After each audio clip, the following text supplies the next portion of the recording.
Hello everybody, my name is Anne Baring and I'd like to introduce to you a book that I've recently written with a friend of mine. It's called Soul Power, An Agenda for a Conscious Humanity. And I think you'd all agree that we're in a time of crisis, that we face a great challenge, but at the same time a tremendous opportunity to make a great change in our consciousness, an evolutionary change that could lead us into a different kind of culture altogether and a hopeful future instead of one that's threatened really by all the things that we've done in the past. So in this book we explain the causes which have led us to this present time, and we ask 4 great questions. We ask, how do we recover our lost sense of being part of something totally sacred? How do we develop respect and compassion for the life of the earth in all its forms? How do we find ways of meeting the deepest needs of the human heart, the needs for love, relatedness and connection? And how can we recognize in our daily lives that beauty is intrinsic to cosmic order and harmony, and is the foundation of nature and the human soul? So these are the 4 questions that this book asks and attempts to answer, and I would like to share a little bit more with you. First of all, who I am and who my friend is who wrote the book with me. Her name is Dr. Cilla Elworthy. She's aged about 63. She's an extremely experienced and accomplished woman. She founded Peace Direct in 2002 in order to fund, promote and learn from peace builders in conflict areas. Previously, she founded the Oxford Research Group in 1982 to develop effective dialogue between nuclear weapons policymakers and their critics. And it is for this work that she was awarded the Newano Peace Prize in 2003 and nominated 3 times for the Nobel Peace Prize.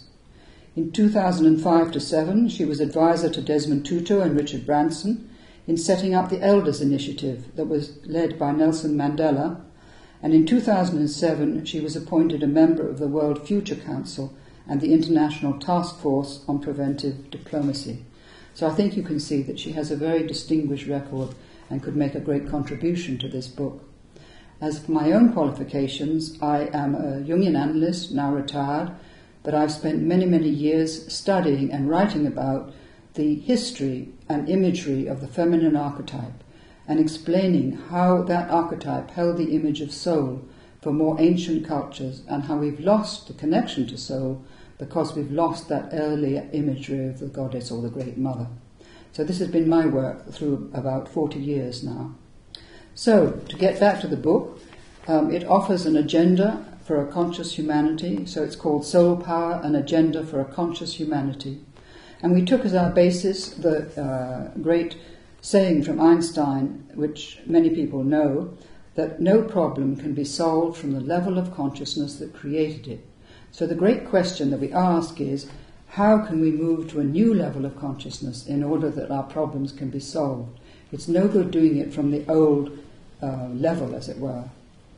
And in this book we describe the beliefs, both religious and scientific, which stand in our way, which are like a kind of hedge of thorns, if you remember the story of the Sleeping Beauty, a hedge of thorns which block our path to bringing into being this new kind of culture. One of the beliefs was the belief in the book of Genesis that we were given dominion over the earth.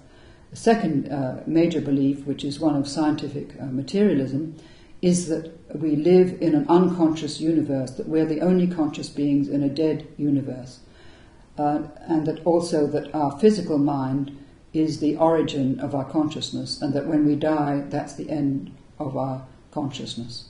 So these 2 major belief systems are like the hedge of thorns blocking our way, and we really need to, the book really addresses how we can overcome this block.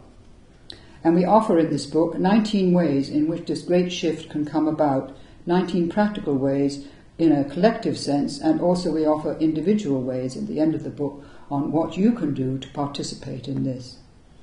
And the book shows why we need to balance the masculine and feminine within our own nature as well as in the culture as a whole.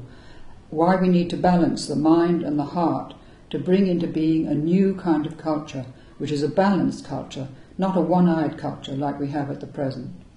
It is a book for the old and for the young, And I think that many people will gain hope from it, as well as the practical initiatives that they can use to take this work further forward.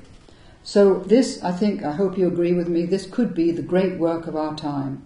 Soul power is a call to each one of us to play our own part in this great work, and I hope to share it with you.